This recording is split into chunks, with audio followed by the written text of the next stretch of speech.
Somebody just tried to clap Charlie Kirk.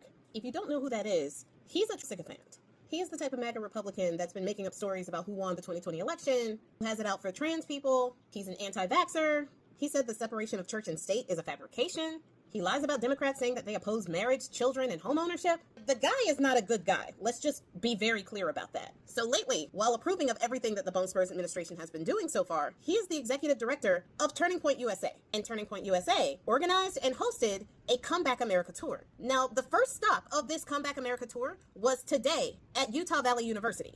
And this is the event that he was at when someone tried to clap him.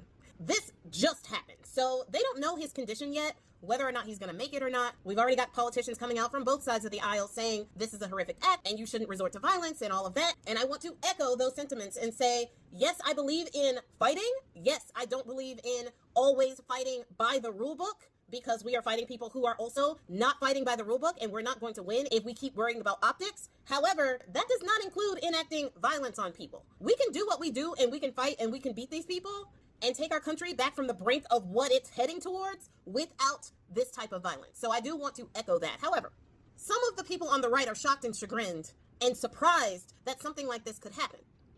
How? Something like this happens at schools all the time. You send thoughts and prayers and you move on about your day. Now that it's happened to you, you are shocked and chagrined that something like this can happen in the United States. Welcome to the rest of our lives. First off. Second of all, you Republicans have to understand what you are doing here. You are literally taking away jobs while also taking away government subsidies. You are taking away health care, including mental health care, from veterans and regular civilians. At the same time, you are crippling our agriculture and our manufacturing sectors. At the same time, you have fired federal workers in multiple states. You have been losing jobs by the thousands every single month.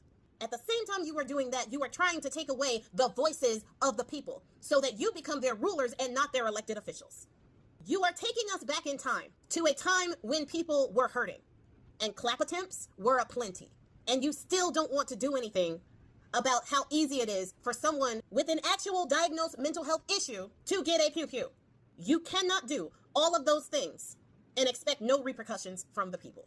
I do not agree with what happened to Charlie Kirk, but it's not surprising in the least. And I only hope that this doesn't become a trend because of the millions and millions and millions of people that you guys are actively hurting and cheering about it.